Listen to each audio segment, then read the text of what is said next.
Hello, people. This is Maria, and you're watching TMT Adventure.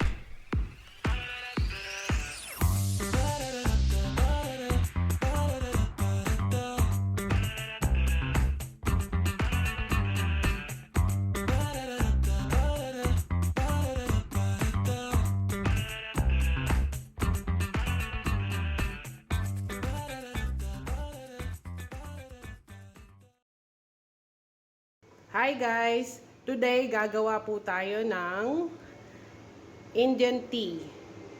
But this is a little taste of Filipino. Because since I'm staying here for 7 years, I already know how to make their typical Indian tea. So ngayon, bibigay ko yung instruction kung paano gumawa ng Indian tea.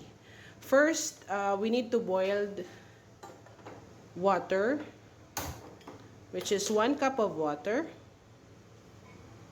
Okay, 1 cup. Very good. Then, first, we have these ingredients, which is ginger, black pepper, 2 cardamom, 2 teaspoon of tea, and 2 teaspoon of sugar. Yung gusto ng medyo matamis, mag-adjust na lang ng sugar. Pero kung ayaw nyo naman ng matamis, since this is only for 2 cups, it's 2 teaspoon of sugar. Now, let it boil first.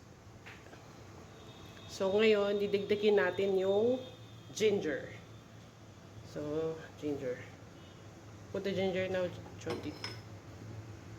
Ginger. Then, put this also. Black pepper. And 2 cardamom. Dikdikin mabuti. Yan.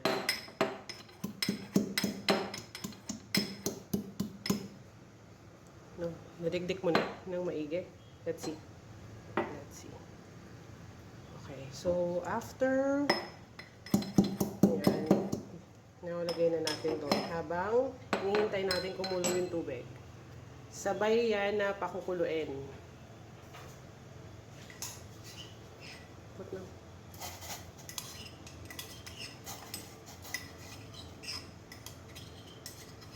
Hanggang lumabas yung katas o lasa ng ginger, saka ng cardamom at ng black pepper.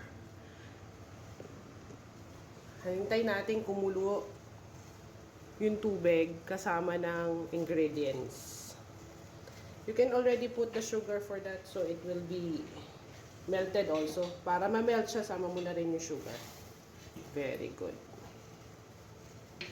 So, hintayin natin siyang kumulo para kumatas yung lasa ng ginger, cardamom, at black pepper.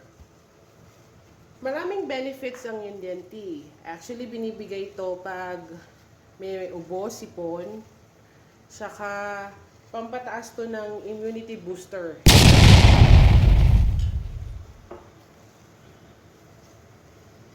So, ngayon, let's wait until kumulo yung tubig. Wait.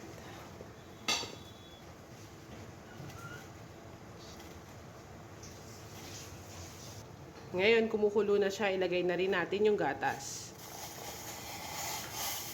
This is 1 cup of fresh milk. Actually, powder, you can also put powder 2 tablespoon of milk. Depende yan, i-adjust natin yan. Depende kung gusto nating mas lumabas yung lasa ng milk. Pero usually, mas okay ang 1 cup. Kasi, combination of flavors of this cardamom, ginger, and black pepper. Para hindi lasang gatas. Pakuluin muna natin siya mabuti. Hintayin natin siyang kumulo. Ayan, kumukulo na siya. Hintayin natin siyang kumulo para mas lumabas yung lasa ng ingredients.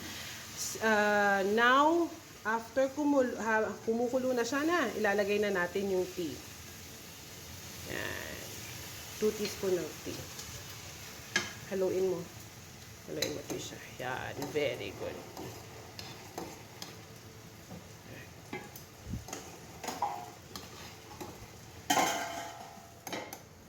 Okay. Tayin muna natin siyang kumulo. At least for 2 to 3 minutes, pakuluin natin para lumabas yung lasa ng tsaa. Yan, 2 minutes na. So, ready na yung tea natin. Close the... Okay. Then, ready na siya. Ngayon, sasalain na natin siya. Then, your Indian tea is ready. Very good. Done. Yan. Ready. Thank you for watching. So, here's the Indian tea.